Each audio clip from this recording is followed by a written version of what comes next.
જય શ્રી કૃષ્ણ મિત્રો. ઘણા દિવસો બાદ આવ્યો છું એક એવી વાત લઈને જે તમને પણ જો નોકરી તમે કરી છે તો તમને અનુભવ થશે. કોઈ પણ વ્યક્તિ બિઝનેસમેન એમ કહેતા હોય કે આ વ્યક્તિ મને મળી જાય તો હું આમ કરી નાખું નામ થઈ જાય એમ કંપની. પણ જ્યારે તમે એમ્પ્લોય વિશે વિચારો, બરાબર છે, તો આ જીવન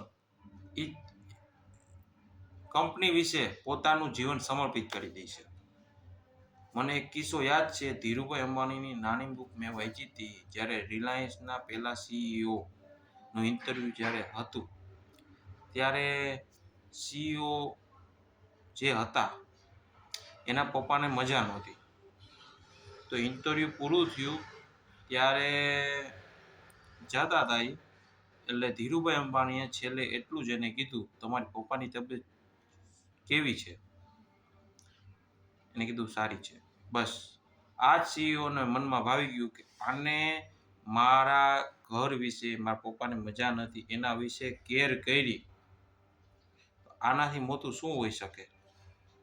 તે દિવસે જ સીઈઓએ પહેલા હા પાડી દીધી અને આજે રિલાયન્સ ક્યાં છે. એવી રીતે જો તમે તમારા એમ્પ્લોયની કેર નહીં કરો તો તમે એની પાસે કેમ આશા રાખો છો કે એ એનું કોઈ 100% આપે કંપનીને અને તમારી કંપનીને નંબર 1 ઉપર રહી જાય. જો તમારે પહેલાં એવો જોતો હોય એમ્પ્લોય, તો પહેલાં તમારે એના માટે કંઈક કરવું પડશે. પછી એ પોતાની રીતે સમર્પિત થઈ જશે. તમને પહેલાં કંઈક કરો તો એ તમને સમર્પિત કરીને 10 લાખથી 10 કરોડ, 100 કરોડ, 1000 કરોડ, 10,000 કરોડ, 1 લાખ કરોડ બનાવી શકે. બન્યું છે. લેટેસ્ટમાં જ હમણાં એવું બન્યું છે કે એક કંપની એના સીઈઓને એને કીધું કે તમે જે રીતે કહો છો, આ જે તમારી મેથડ છે એ ચેન્જ કરવી પડશે. તો ઓનર કે ઓકે.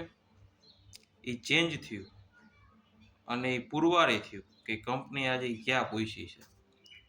કહેવાનો મતલબ હું એમ્પ્લોયને માટે પહેલાં સમર્પિત થવું પડે તો એમ્પ્લોય તમારી પાસે પૂરેપૂરો સમર્પિત થઈ જાય.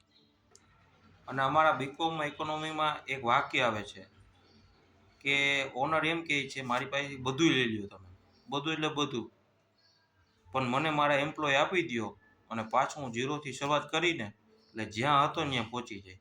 એમ્પ્લોયમાં એટલી બધી તાકાત છે.